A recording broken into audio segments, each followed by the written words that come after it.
इस रोमांचक कहानी की शुरुआत होती है एक शहर को दिखाते हुए जहाँ के सभी लोग अपनी नॉर्मल जिंदगी गुजार रहे थे। शहर के अंदर एक फेस्टिवल भी चल रहा होता है जिसे कि सभी लोग काफी अच्छे से एंजॉय भी कर रहे थे। लेकिन तभी अचानक शहर के पास ही वाले जंगल में आसमान में से अजीब तरीके का पत्थर नीचे आकर गिर जाता है। ये पत्थर पृथ्वी पर आकर इतनी तेजी से गिरा कि किसी ने भी इसे देखा ही नहीं। पर अब वो मीटेरॉइड अजीब तरीके से बाहर निकलने लगा और उसके अंदर तो कोई चिपचिपी चीज मौजूद होती है। आखिर ये कौन सी डरावनी चीज हो सकती है, ये तो हमें कुछ समय में पता चल ही जाएगा। अब हम उसी शहर के अंदर ब्रैट नाम के एक आदमी को देखते हैं जो एक बिजनेसमैन होने के साथ साथ काफी अच्छा इंसान भी था। ब्रैट काफी ज्यादा अमीर होता है, हालांकि उसकी उम्र इतनी ज्यादा नहीं थी, लेकिन ब्रैट दिखने में 50 से 60 साल का बुढ़ा लगता था। ये सब के बावजूद भी ब्रैट ने अपने पैसों के दम पर स्टारला नाम की एक लड़की से शादी कर ली होती है। स्टारला बहुत ही ज्यादा खूबसूरत थी। ब्रैट भी स्टारला को काफी पसंद किया करता था, लेकिन एक दिन अचानक उन दोनों की किसी टॉपिक पर बहस होना स्टार्ट हो गई।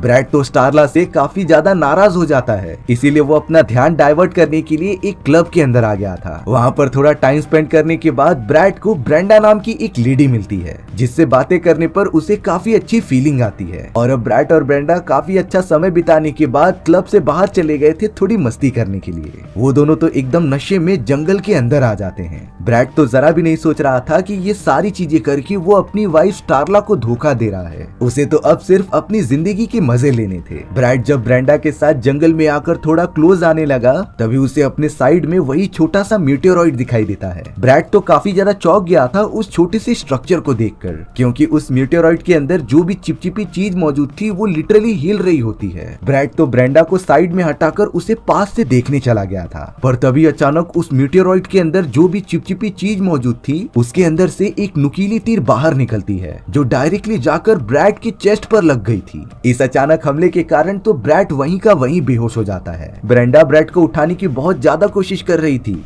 लेकिन शायद उस मीटेरॉइड से निकली हुई नुकीली चीज ने ब्रैट के पूरे बॉडी पर कब्जा करना स्टार्ट कर दिया था। हमें दिखाया जाता है कि वो नुकीली चीज ब्रैट के बॉडी के अंदर घुस गई है और धीरे धीरे उसके दिमाग की तरफ जा रही है। थोड़ी देर के अंदर ही अंदर ब्रैट की पूरी बॉडी एकदम से सुन्न पड़ गई थी। ब्रेंडा डर के मारे जब एक और बार ब्रैट को उठाती है तब ब्रैट के आंखों, कानों, मुंह में से खून निकलना स्टार्ट हो जाता है और ब्रैट का बिहेवियर भी काफी ज्यादा अजीब और डरावना लग रहा था। ब्रैट तो ब्रेंडा से कुछ नहीं कहता और अपने पैरों पर खुद ही खड़ा होकर लड़खड़ाते हुए वहां से जाने लगता है। जंगल में हुए उस इंसिडेंट के बाद ब्रैट के बिहेवियर में काफी ज्यादा चेंजेस आने लगे थे। वो तो अजीब तरीके की चीजें करने लगा था जैसे उसकी बॉडी खुद के कंट्रोल में है ही नहीं। ब्रैट जब घर पर पहुंचा तब स्टारला उसके पास आकर अपनी गलती का एहसास जता रही थी कि उसने तुम पर काफी ज्यादा चिल्ला दिया, इसीलिए स्टारला तहे दिल से ब्रैट से माफी मांग रही थी उसकी गलतियों की वजह से। ब्रैट उस समय अपनी कॉन्शियसनेस में था, इसीलिए उसने स्टारला को माफ कर दिया होता है, लेकिन असली खतरा तो अभी शुरू ही होने वाला था। ब्रैट तो डायरेक्टली अब एक सुपरमार्केट में आ जाता है और वहाँ पर रखे गए बहुत सारे मीट के पैकेट्स को खरीद लेता है, जिससे कि वो चोरी चुपके अपने घर पर लेकर आ गया था। बात यही नहीं खत्म होती। ब्रैट ने तो जब अपने पालतू कुत्ते को भी भौंकते हुए देखा तब वो अपने ही कुत्ते को जाकर जान से मार देता है।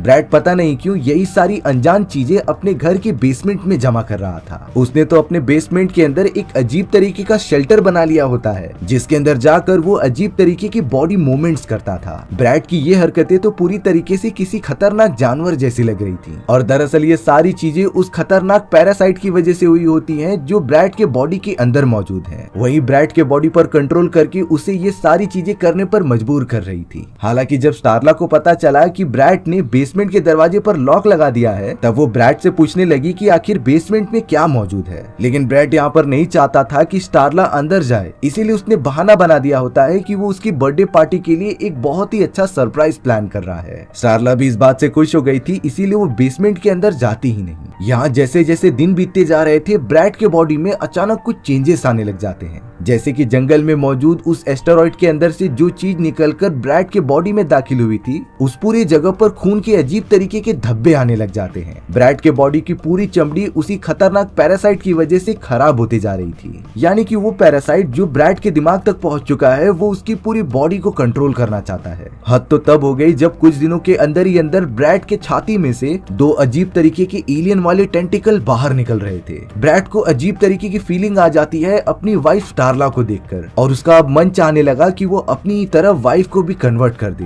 बट ब्रैड जैसे ही ऐसा करने गया तभी अचानक उसके सबकॉन्शियस माइंड से आवाज आती है कि उसे अपनी वाइफ स्टारला को जरा भी चोट नहीं पहुंचानी थी। इसीलिए ब्रैड उस सिचुएशन में खुद को संभालता है और घर से बाहर निकल जाता है, लेकिन उसे किसी न किसी का तो शिकार करना ही था। इसीलिए ब्रैड घर से बाहर निकलकर डायरेक्टली उसी लड़की के पास चला गया था जिसका नाम ब्रेंडा होता है। ये वही शादीशुदा लेडी थी जो कि ब्रैड से क्लब के अंदर मिली होती है। ब्रैड तो अब ब्रेंडा के साथ घर के अंदर चला गया था काफी मस्ती करने के लिए, लेकिन ब्रेंडा को जरा भी अंदाजा नहीं होता कि उसके साथ क्या होने वाला है। वो दोनों जैसे ही एक दूसरे के पास आते हैं तभी ब्रैड के बॉडी में से दोनों टेंटिकल निकलकर ब्रेंडा के पेट के अंदर घुसकर छेद करने लगे थे। ब्रेंडा तो इन सारी चीजों के अंदर तड़पने के सिवा और कुछ भी कर ही नहीं पाती। वहीं ब्रैड जिसके बॉडी के ऊपर पैरासाइट ने कंट्रोल कर लिया होता है, वो ये सारी चीजें देखकर काफी खुश हो रहा था, जैसे कि उसे अपनी दिन की खुराक मिल रही हो। ब्रैड तो इसी तरीके से ब्रेंडा को भी अपनी तरह इन्फेक्टेड कर देता है। इसके कुछ दिनों बाद ब्रैड के शरीर में चेंजेस काफी ज्यादा बढ़ गए थे। वो तो अब कोई नॉर्मल इंसान की तरह दिख ही नहीं रहा था। ब्रैड जब घर पर मौजूद था तब उसकी बुरी हालत को स्टारला देख लेती है, जो ये हालत देखकर पूरी तरीके से दंग रह गई थी।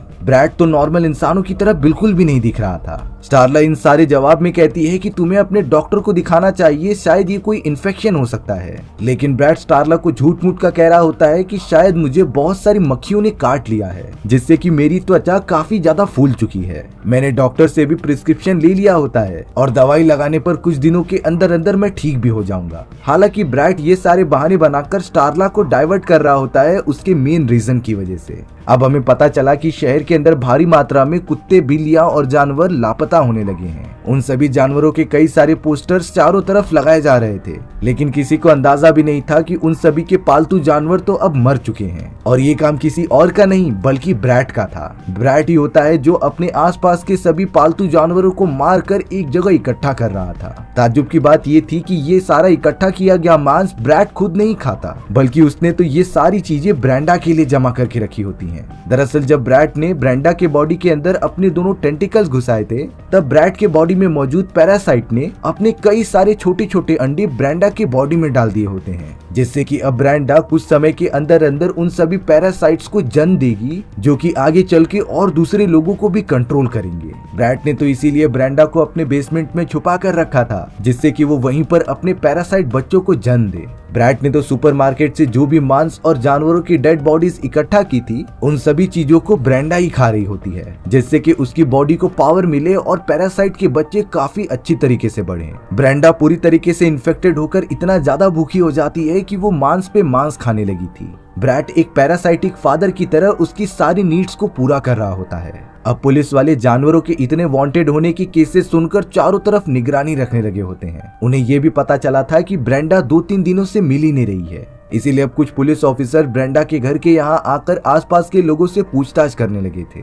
पुलिस वाले तो स्टारला के पास आकर उससे पूछताछ करना स्टार्ट कर देते हैं, लेकिन स्टारला को तो सच्चाई का खुद ही नहीं पता होता। और रियलिटी तो ये थी कि स्टारला इतने दिनों से ब्रैड के रूप में एक खतरनाक पैरासाइटिक एलियन के साथ रह रही थी। हालांकि कुछ काम लायक इन्फॉर्मेशन ना मिलने के कारण वो पुलिस ऑफिसर स्टारला को इस बारे में इन्फॉर्म करके वहां से चले जाते हैं। अब यहाँ से जाकर स्टारला को अपने हस्बैंड ब्रैड के ऊपर थोड़ा सा शक होने लगा, लेकिन स्टारला जैसे ही अपने घर के अंदर जाती है तभी उसे खिड़की के बाहर उसका हस्बैंड ब्रैड दिखाई दे रहा था। और इतने दिनों बाद जाकर ब्रैड का शरीर एकदम अजीब तरीके का बन जाता है। वो किसी भी एंगल से इंसान तो लग ही नहीं रहा था। स्टारला तो ब्रैड की ये हालत देखकर बहुत ही ज्यादा डर गई थी। ब्रैड तो अब अंदर आने की कोशिश करने लगा होता है, इसीलिए स्टारला ने तुरंत ही पुलिस वालों को कॉल लगाया और उनसे मदद की मांग की। हालांकि स्टारला का कॉल तो कनेक्ट हो गया था, लेकिन तभी ब्रैड जो कि आधा पैरासाइट में कन्वर्ट हो चुका था, वो खिड़की तोड़कर डायरेक्टली स्टारला को पकड़ लेता है। अब यहाँ से ब्रैड का दिमाग अपने कंट्रोल में नहीं था। वो तो अपनी वाइफ स्टारला को भी चोट पहुंचाने के लिए रेडी हो जाता है, लेकिन तभी उस समय स्टारला की मदद करने के लिए वहां पर काफी पुलिस वाले आ गए थे। वो तो अपनी गन की मदद से ब्रैड के ऊपर फायर कर रहे होते हैं, लेकिन ब्रैड जिसकी पूरी बॉडी एकदम पैरासाइटिक एलियन जैसी बन गई थी, वो बड़ी चतुराई से गोलियों से बचते हुए पुलिस वालों को चकमा दे देता है और वहां से जान बचाकर कहीं दूर भाग जाता है। पुलिस वाले तो एकदम से चौंक गए थे कि आखिरकार ब्रैड को हुआ क्या और वो आखिरकार इतने कम समय में कहां पर गायब हो सकता है। बट अब पुलिस वालों को इतना तो अंदाजा हो गया था कि उनका मेन सस्पेक्ट ब्रैड ही है, यानी कि अगर वो ब्रैड को पकड़ लेंगे तो ये सारे वांटेड होने की केसेस भी बंद हो सकते हैं। इसीलिए पुलिस वालों की पूरी टीम इन सारी चीजों पर और भी जांच पड़ताल करने लगी। अब एक पुलिस ऑफिसर जिसका नाम माइकल होता है, वो अपनी पूरी टीम के साथ इस केस पर इन्वेस्टिगेशन करने लगा था। वो सबसे पहले उस जगह की इंफॉर्मेशन निकलवाते हैं जहाँ पर ब्रैड ने पहले ही जानवरों को किडनैप किया था और किसी फैमिली वालों को मारकर अपनी तरह ही कन्वर्ट कर दिया था। ये सारे हमले के रिपोर्ट्स आने के बाद माइकल और उसकी टीम ने इन हमलों के अंदर एक पैटर्न देखा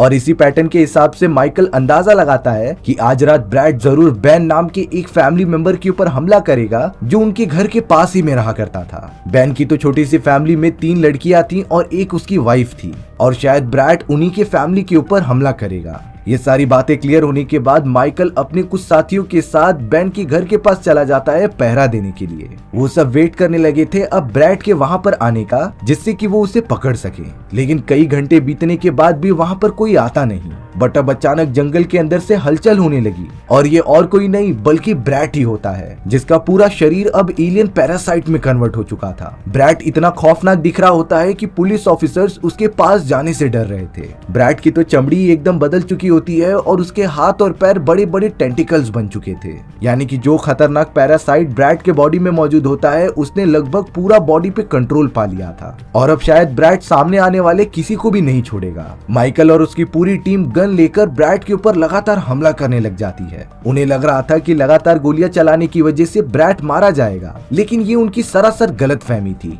ब्रैड के सामने अब एक पुलिस ऑफिसर आ जाता है, जिसे देखते ही ब्रैड ने तुरंत ही अपने बड़े से टेंटिकल निकाले और उस पुलिस ऑफिसर के बॉडी पर हमला कर दिया। यह हमला इतना ज्यादा फास्ट और सटीक होता है कि पुलिस ऑफिसर की पूरी बॉडी 2 हिस्सों में बट गई थी, यानी कि वो तुरंत ही मारा जाता है। माइकल और उसके बाकी दोस्त तो ये खतरनाक मंजर देखकर एकदम से चौंक गए थे। ब्रैड तो अब लगातार टेंटिकल की मदद से जंगल की तरफ भागने लगा था। वो डायरेक्टली अपने घर के बनाए गए एक बड़े से बेसमेंट के अंदर चला जाता है। बाकी पुलिस ऑफिसर्स भी ब्रैड का पीछा करते हुए बेसमेंट के अंदर पहुंच चुके थे। वहां जाते ही सभी लोग काफी शॉक हो गए थे, क्योंकि उस जगह पर और कोई नहीं बल्कि ब्रेंडा मौजूद थी, जिसका साइज पहले से काफी बड़ा हो चुका होता है। माइकल और उसकी टीम तो समझ ही नहीं पाती कि ब्रेंडा की ये हालत कैसे हो गई। दरअसल ब्रेंडा के पेट में बहुत सारे पैरासिटिक एलियन के बच्चे पल रहे होते हैं, इसीलिए उन्हें पोषण प्रोवाइड करने के लिए ब्रेंडा को काफी सारी डेड बॉडीज और मीट खाना पड़ रहा था। और ताज्जुब की बात ये थी कि वो अभी भी भूखी होती है। स्टारला भी माइकल और बाकी पुलिस ऑफिसर्स के साथ बेसमेंट में आ गई थी, लेकिन अब अगले ही मोमेंट में ब्रेंडा, जो इतनी बड़ी हो चुकी होती है, उसकी पूरी बॉडी ही फट गई थी और अब उसके पेट में जितने भी पैरासिटिक एलियन के बच्चे होते हैं वो भारी मात्रा में बाहर निकलने लग जाते हैं। ये पैरासिटिक एलियन तो लाखों की मात्रा में बाहर निकल रहे होते हैं, जो देखते ही देखते आसपास की जगहों पर फैलने लग गए थे।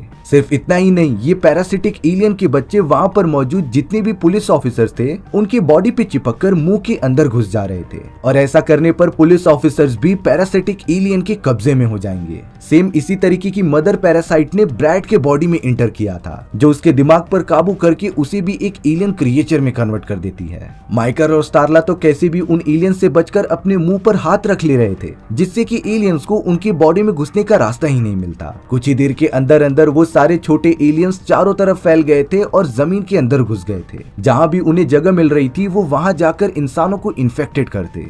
ये छोटे पैरासाइट तो अब पास ही में मौजूद बेन के घर पर भी पहुंच जाते हैं, जो उनकी पूरी फैमिली के मुंह के अंदर घुसकर उन्हें कंट्रोल करने लगे थे, सिवाय बेन की बड़ी बेटी कैली के, क्योंकि जैसे ही वो छोटे पैरासाइट कैली के मुंह के अंदर घुसने जाते उसने उन्हें निकाल कर बाहर फेंक दिया था। हालांकि कैली की जान बच गई थी, लेकिन उन पैरासाइट का थोड़ा सा खून उसके बॉडी में चला जाता है, जिससे कि कैली उन एलियंस के डीएनए से कनेक्ट हो गई और उसे कुछ विजन्स आने लगे। इन विजन्स में तो कैली एलियंस की एक अलग ही प्रजाति और उनके वंश को देखती है, जो किसी भी जिंदा जीव के बॉडी में जाकर उन्हें अपने कंट्रोल में कर लेते थे। और कैली को इन सारी चीजों के बीच ये भी पता चल जाता है कि आखिरकार ये एलियंस पृथ्वी पर क्यों आए हैं। कैली जब घर से बाहर निकली तब उसके पूरे फैमिली मेंबर्स एलियन से इन्फेक्टेड हो चुके थे। हालांकि छोटे छोटे एलियंस अभी भी कैली पर हमला कर रहे होते हैं, लेकिन कैली कैसे भी वहां से भागते हुए पुलिस ऑफिसर माइकल के पास आ जाती है। माइकल तो कैली को लेकर जल्द से जल्द वहां से सेफ जगह पर चला गया था और अब वो छोटे पैरासाइट इंसानों के बॉडी में जाकर उन्हें ज़ॉम्बीज की तरह कंट्रोल करने लगे थे।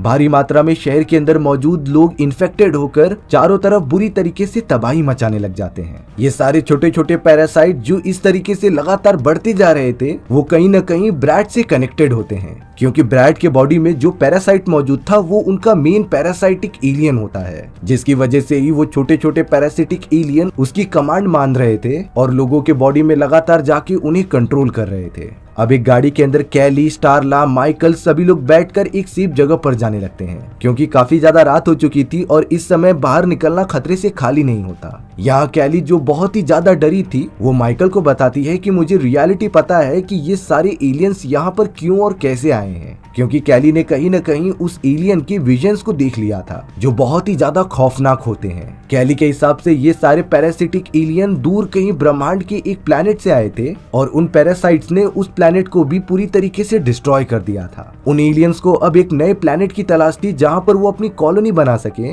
इसीलिए वो पृथ्वी पर आए हैं और लगातार अपनी जनसंख्या बढ़ा रहे हैं। कैली ये भी बताती है कि ब्रैड के बॉडी में जो पैरासाइट मौजूद है वही उन सभी का लीडर है। अगर हम ब्रैड को पूरी तरीके से खत्म करने में कामयाब हो जाएंगे तो वो सारे छोटे छोटे पैरासाइटिक एलियन भी खत्म हो सकते थे। ये बात माइकल अपने जहन में बिठा लेता है। माइकल को जब ये बात पता चली तब वो अपना प्लान बनाने लगा था कि कैसे वो ब्रैड को खत्म कर सकते थे। वहीं दूसरी तरफ अब हमें एक घर के अंदर ब्रैड को दिखाया जा रहा था जो अपना साइज धीरे धीरे बड़ा करता रहता है। उसके हाथ और पैर तो बड़े बड़े टेंटिकल में कन्वर्ट हो चुके थे और अब वो कहीं से भी कोई इंसान तो दिख ही नहीं रहा होता। यहाँ तक कि उसने अपनी पावर और स्टेमिना बढ़ाने के लिए कई सारे लोगों को अपने बॉडी में कंबाइन कर लिया होता है। ब्रैड अभी भी अपनी वाइफ स्टारला से प्यार करता था, इसीलिए वो चाहने लगा कि वो अपनी वाइफ को भी अपनी तरह कन्वर्ट करके सारी दुनिया पर राज करे। इन सारी चीजों की वजह से ही ब्रैड ने अपने बहुत सारे लोगों जिसे कि वो कंट्रोल कर रहा था उन्हें स्टारला को लाने के लिए भेज दिया। वहीं दूसरी तरफ माइकल और सारे लोग जब कार के अंदर जा रहे थे तभी उनका एक्सीडेंट हो जाता है और अब ब्रैड द्वारा भेजे गए वो सारे लोग स्टारला को पकड़कर अपने साथ लेकर आने लगे थे।